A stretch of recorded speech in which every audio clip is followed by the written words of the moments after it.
about the law. Murphy's Law Podcast, your host, Ian Murphy. And I'm just like, this is hard for him to hold back. So much I want to share. Remove all the emotion from all of this stuff. And they never wanted this to happen to the citizens again. We never stop growing as an individual, right?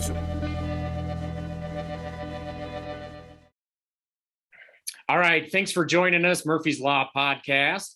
This week, I have the blessing and fortunate opportunity to talk with gubernatorial candidate Kevin Rinke. Thanks for joining us today, Kevin. Thank you so much for having me.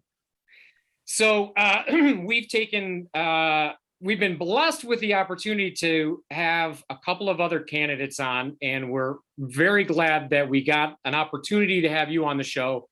I do know your schedule is jam-packed, so I won't take up a whole lot of your time. But for anybody that doesn't know Kevin Rinke, by all means, please give him a quick introduction. Well, I'm not a politician. I'm a business guy. My family's lived in the state of Michigan since before it was a state, since the 1700s.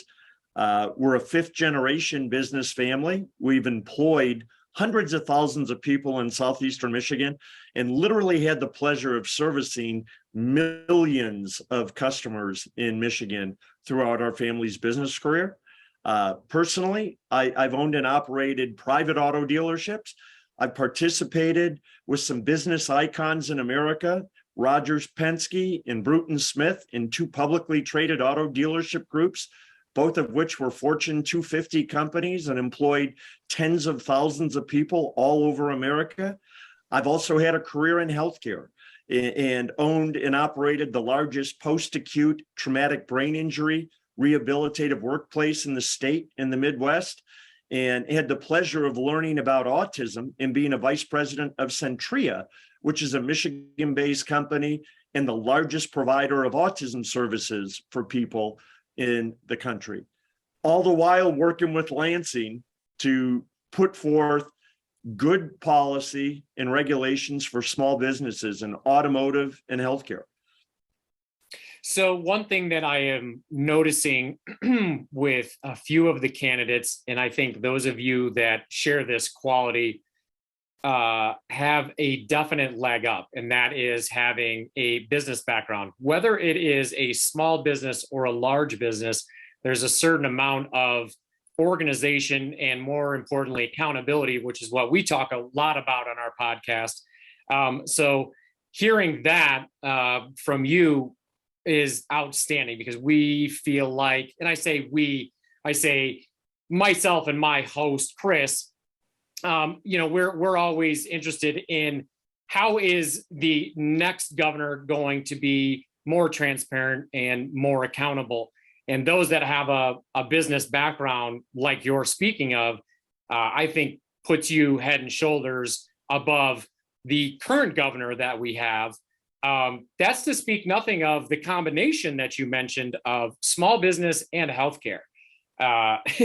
We have seen plenty of issues in the court system that we follow with the mask mandates and other things where, it's very easy to shove aside anybody that is not in healthcare or isn't adjacent to healthcare. And having that point of view, I think, is outstanding and is something that you definitely should be speaking out about. So thank you for bringing that up. One of the things that I know that you know about, because we've had conversations and you've been in the restaurant numerous times. You've been a great supporter of ours, fighting the governor, fighting the health department more specifically. But I just actually wanted to say while I have you, because I don't think I've seen you since, but for Fuel Fest, our tornado relief fund, we were able to, with your help, we were actually able to raise almost $5,400 that went right to that tornado relief fund with Otsego Community Foundation. So thank you for participating in that. That was awesome. I really appreciate that. My pleasure. Those folks deserve some help. And what a tragic event. I literally drove through town 15 minutes before the tornadoes hit, and was fortunate that I wasn't stuck in that weather disaster. Really terrible. Yeah, I'm grateful that you weren't either. We were actually supposed to be on that side of town, and we weren't but 2 blocks away from where the restaurant is here.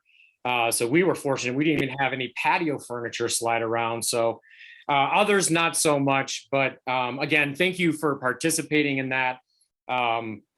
We had a great response from that with folks that were talking to you.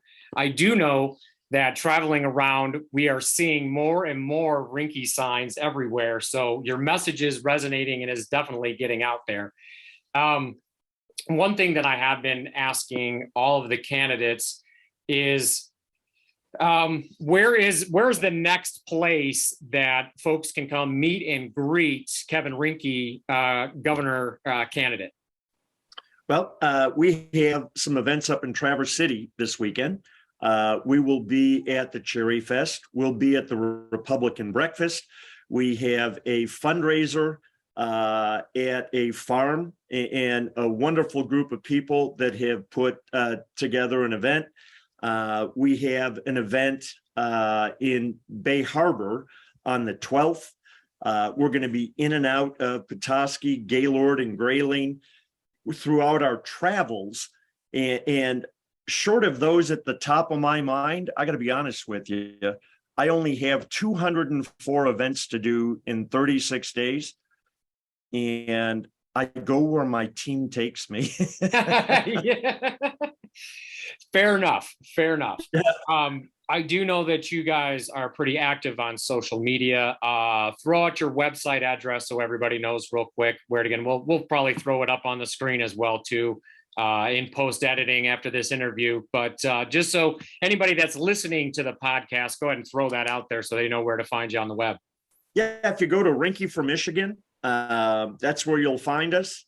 Kevin Rinke for governor, you'll find us with that. Obviously, the search engines have all sorts of different phrases that draw you into that. But pretty much these days, anything with Rinke and Kevin is going to get you to a site that will show you what my policies are, how I'm going to govern the state of Michigan, what I can do for the people of Michigan.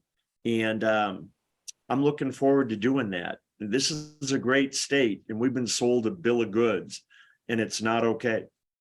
I agree with you completely. There's no disputing that.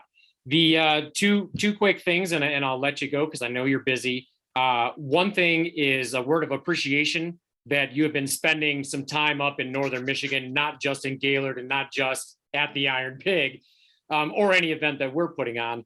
But just we are seeing a lot more time being spent up in northern Michigan. And let me just take the time to say we appreciate it. We know that a large amount of the electorate is in southern Michigan, but we do greatly appreciate getting to hear exactly and meet the people that we're going to be electing. First, August 2nd primary, and then November 4th this year? I can't remember. I think it's November 8th, actually. November 8th, there you go. I can't get past the 2nd right now. That's the only thing I'm thinking about so far.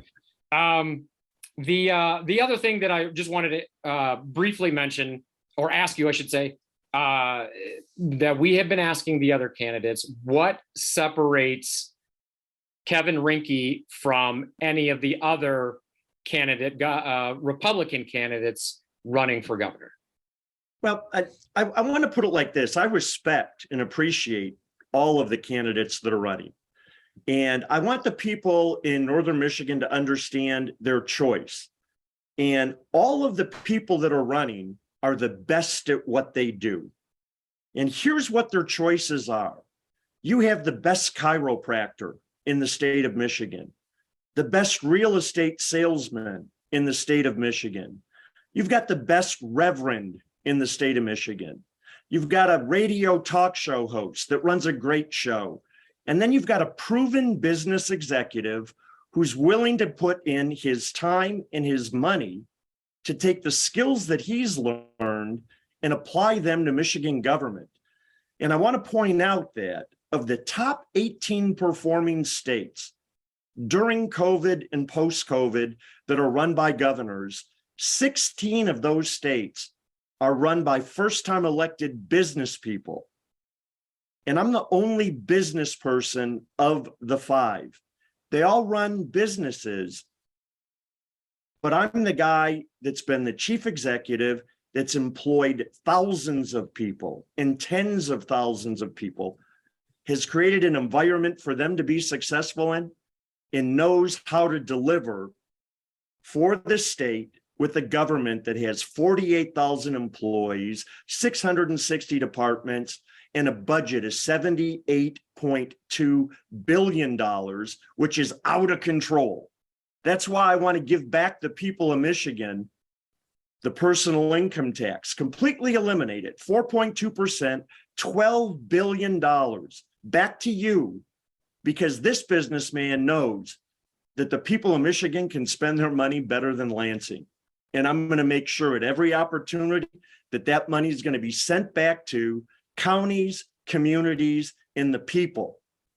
And I'm going to shrink Michigan's government and create value in real results.